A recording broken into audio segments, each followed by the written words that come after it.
What's up guys, my name is Bruno Rodriguez and this is Flicking a Flash, and it's time for another video of the month movie journal thing that I've had. This time for the month of April. So yeah, let's get started.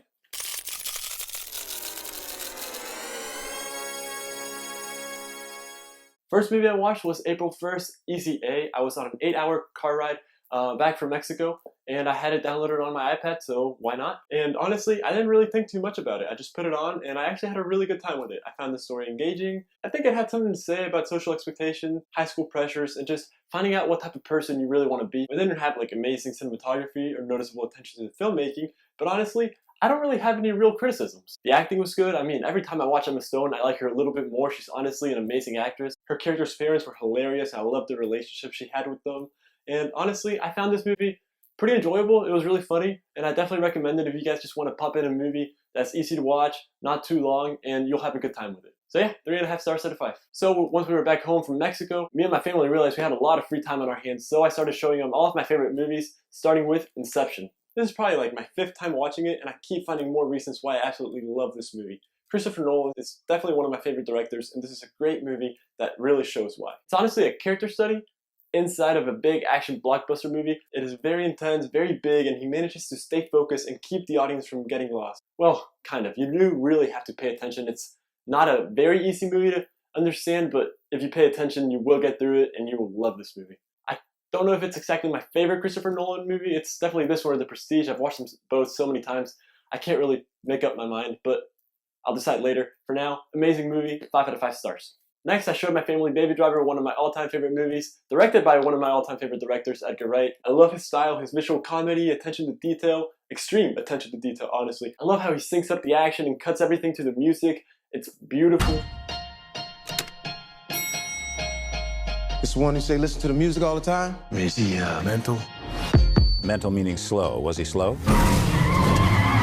No. I've watched this movie more times than Inception, and this movie just keeps on surprising me with more and more details I hadn't even seen. I love the character of Baby and his story, and I know the actual plot may be seen as pretty thin, but honestly, it's super fun. The music is integrated so deeply into the movie, and it completely takes you over and hooks you in. The acting is actually also really good. Ansel Elgort keeps proving he's an amazing actor. Jamie Foxx just brings that energy. Everyone is honestly great too. Big props to Edgar Wright for this movie, and I can't wait for his next one, Last Night in Soho. 5 out of 5 for Baby. Then I proceeded to watch La La Land and Whiplash back to back, which are 2 of my top 3 favorite movies. I don't really know what order they're in, but Damien Chazelle honestly does something beautiful in both of these movies. I'm not going to go super in-depth into either of them. I do have a review of La La Land already on the channel, and I'm also working on a video essay covering both of them, so I'll just leave most of my thoughts for that video. However, these movies, their message of sacrifice, passion, and following your dreams is heartbreaking and thought-provoking, and both of these movies are told in such a beautiful way with gorgeous cinematography and some of the most beautiful music in movies. I mean, I swear, these movies got me into jazz. I don't know. Both have amazing performances, and I can't wait to see more work by Damien Chazelle.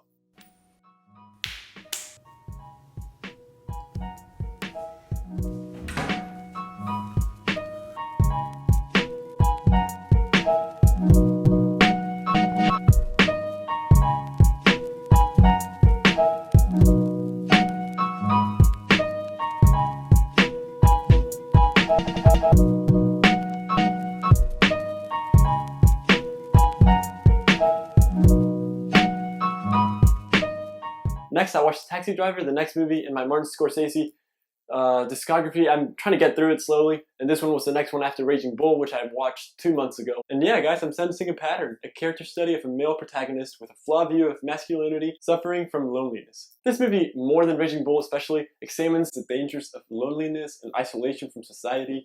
Robert De Niro's performance was amazing. I love his partnership with Scorsese. I love how in a lot of Scorsese's movies you see Robert De Niro, and he gives his amazing performances in these movies. Overall, it's of course an amazing movie with a great light shine and social disarray, and a very interesting character study into the effect that loneliness can have on a man.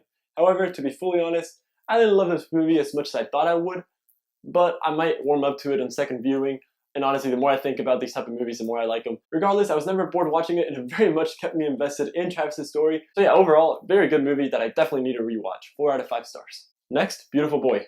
Beautiful story, beautiful characters, beautiful acting. Steve Carell and Timothée Chalamet portray this relationship between father and son in such a heartbreaking yet honest way. the whole movie explores the themes of how best to love a person, in this case, a father to a son, and what works best about this movie is how it feels real. There's no perfect characters. You feel the pain that the father feels when he sees his son lose himself into drugs, but you're also shown that the father isn't perfect, and it makes for a very good movie that is based on a true story. Now, this was my second time viewing this movie, and I gotta say, I didn't love it as much as my first time watching it.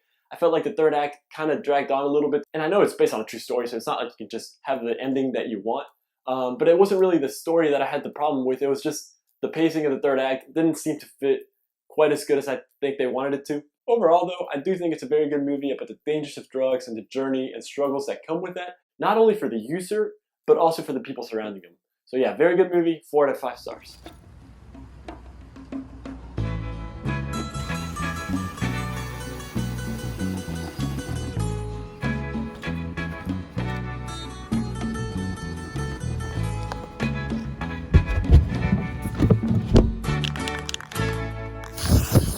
Over yonder, what do you see? The sun is rising, most definitely. A new day's coming. Ooh, people are changing. Ain't it beautiful? Ooh, crystal blue persuasion.